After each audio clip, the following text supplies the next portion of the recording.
할렐루야. 오늘도 새벽에 만난 하나님 오신 여러분들을 우리 예수님의 이름으로 환영하고 축복합니다. 기도하겠습니다. 좋으신 하나님 감사합니다. 오늘도 말씀을 대합니다. 말씀의 능력, 선하심, 역사하심이 우리 가운데 충만할 것을 기대합니다. 하나님 앞에 말씀으로 설 때 우리를 변화시켜 줄 하나님의 그 사랑하심으로 우리와 함께하여 주옵소서. 예수님의 이름으로 기도합니다. 아멘. 우리에게 주시는 말씀은 열왕기하 7장입니다. 15절부터 20절까지의 말씀을 같이 나누겠습니다. 열왕기하 7장 15절에서 20절입니다. 그들의 뒤를 따라 요단에 이른즉 아람 사람이 급히 도망하느라고 버린 의복과 병기가 길에 가득하였더라. 사자가 돌아와서 왕에게 알리니 백성들이 나가서 아람 사람의 진영을 노략한지라. 이에 고운 밀가루 한 스아에 한 세겔이 되고 보리 두 스아가 한 세겔이 되니 여호와의 말씀과 같이 되었고, 왕이 그의 손에 의지하였던 그의 장관을 세워 성문을 지키게 하였더니 백성이 성문에서 그를 밟으매 하나님의 사람의 말대로 죽었으니 곧 왕이 내려올 때에 그가 말한 대로라.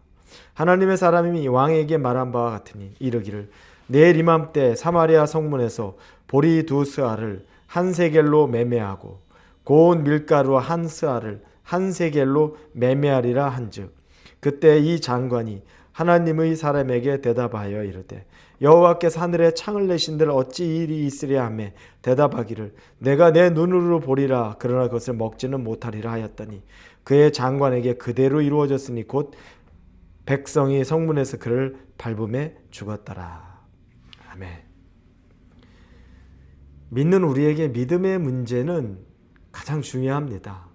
믿음의 대상은 하나님, 우리 주 예수 그리스도인 거고, 그리고 실질적으로 우리의 삶 속에서 일어나는 일들을 통해서 하나님을 바라보고 예수님을 바라보고 그분을 의지하고 사는 것이 우리의 이 믿음에 대한 실제적인 삶의 적용의 모습이라고 할 수 있습니다.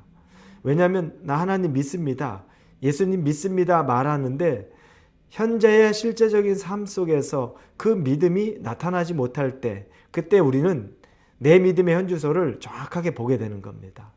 나 잘 믿는다고 사람들이 나한테 말도 했고 나도 스스로 그렇게 생각했는데 정말 믿음이 필요한 그때에 믿음이 없다는 걸 깨달을 때가 우리가 아주 많이 있습니다. 이 믿음, 하나님 앞에 보여지는 믿음, 이 믿음은 내 생각이나 내 신념하고는 전혀 다릅니다. 내 생각을 믿는 걸 믿음이라고 하지 않습니다. 믿음은 전적으로 하나님을 의지하는 겁니다. 모든 상황 속에서 하나님을 의지하는 것이 믿음입니다. 우리는 어제 사마리아 사람들의 그 성 밖에 있었던 4명의 나병 환자가 어차피 죽을 거 아람 진영에 가서 음식이라도 먹고 죽자라는 마음으로 그 성에 그들이 진영에 들어간 것을 봅니다. 그 나병 환자들이 가서 보니까 아람 군대가 모든 걸 다 내버려 두고 도망간 걸 발견하죠. 그리고 그들이 약간의 양심의 가책을 느낍니다. 음식을 먹다가 우리만 이렇게 배불리 먹어서야 되겠냐. 비록 우리가 천대받고 성 안에 있지 못하다 할지라도 하나님이 그들에게 알려주기를 원할 거라는 마음으로 그 이스라엘 사람들이 있는 사마리아 성으로 돌아가서 그 사실을 말해줍니다. 그런데 왕이 믿지를 않죠. 신하가 왕에게 그 얘기를 전하는데 왕이 그거 무슨 계략이 있을 거다, 위기에 빠뜨리기 위한 것이 있을 거다 이야기합니다. 참 그 왕도 어쩔 수 없었을 거란 생각도 합니다. 곧이곧대로 그게 믿어졌겠습니까? 그런데 한 가지 생각해 봐야 될 건 그 전날에 엘리사가 했던 말이 있죠. 다음 날이면 너희들이 정상적으로 돌아올 것이다 라고 하는 말을 분명히 신하를 통해 전달을 했었습니다. 이걸 보면 엘리사가 한 말을 마음에 담아두고 있었던 왕이라면, 그러면 이 나병 환자들의 보고를 듣고 이건 뭔가 특별하다라고 생각했을 수 있는데 못 믿는 겁니다. 그러자 다른 신하가 그러면 우리 정탐꾼 보내보자. 그리고 보내고 났더니 정말 말 그대로입니다. 그래서 거기에 있는 모든 것들을, 노략물들을 다 가지고 돌아오니까 엘리사가 말한 대로 정상적인 물가로 단 하루 사이에 돌아오게 됩니다.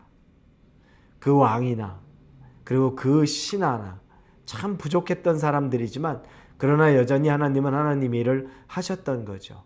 그래서 16절에 보면 그게 정상적으로 물가가 돌아온 내용들을 이야기합니다. 왜냐하면 그 수많은 아람 군대에 남겨두고 간 음식이니 뭐니 이게 다 노략물로 들어왔으니 순식간에 사람들이 배를 채울 수 있었던 겁니다. 자, 여호와의 말씀이 그대로 이루어진 겁니다. 여러분, 여호와의 말씀은 그대로 이루어집니다. 여러분의 삶 속에서 그대로 이루어집니다. 우리의 삶 속에서 그대로 이루어집니다. 그런데 또 하나 그대로 이루어지는 것이 있습니다.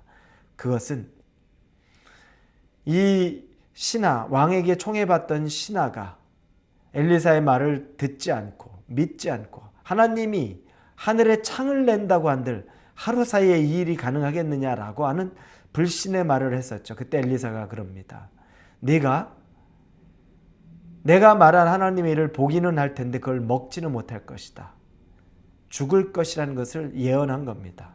그런데 이 신하의 모습에 대해서도 하나님이 그 예언, 말씀을 그대로 이루십니다.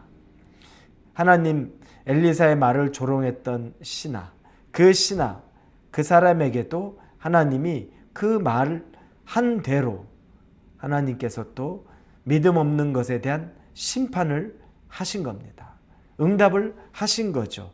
여러분, 믿음이 없이는 하나님을 기쁘시게 못합니다.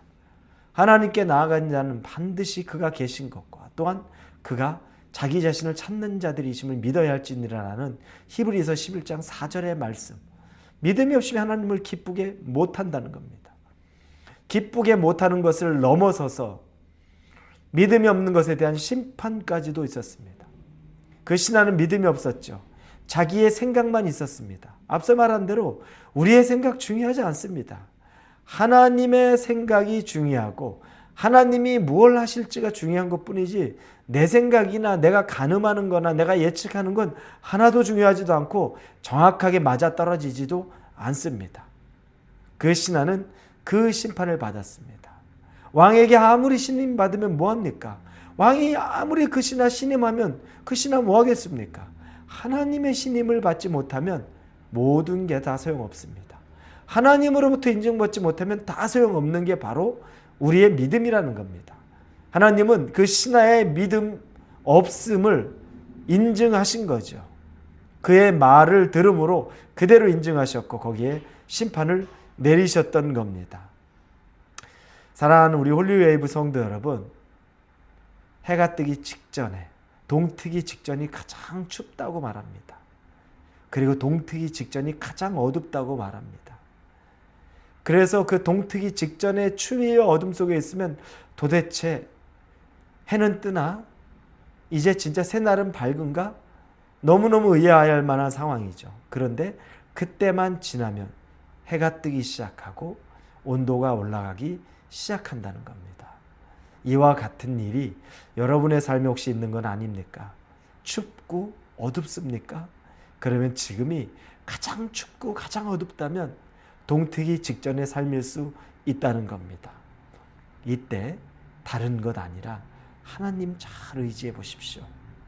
여러분의 삶의 주관자이시고 여러분의 믿음을 보기 원하시는 하나님 담대히 붙잡고 오늘 하루를 사시는 저와 여러분이 되기를 예수님의 이름으로 축원합니다.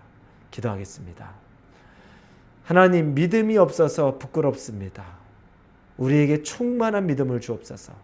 지금이 우리 인생에 동해 트기 직전이라 가장 춥고 가장 어둡습니다. 과연 내일이 올까? 내일이 오는 것이 두려워서 자면서도 아침에 눈 뜨는 것을 무서워하는 삶은 아닙니까? 그러나 가장 어둡고 가장 추울 때가 이제 동틀 때라는 것을 우리가 알고 믿고 하나님 안에 오늘을 기대하며 살아가게 하여 주옵소서. 예수님의 이름으로 기도합니다. 아멘.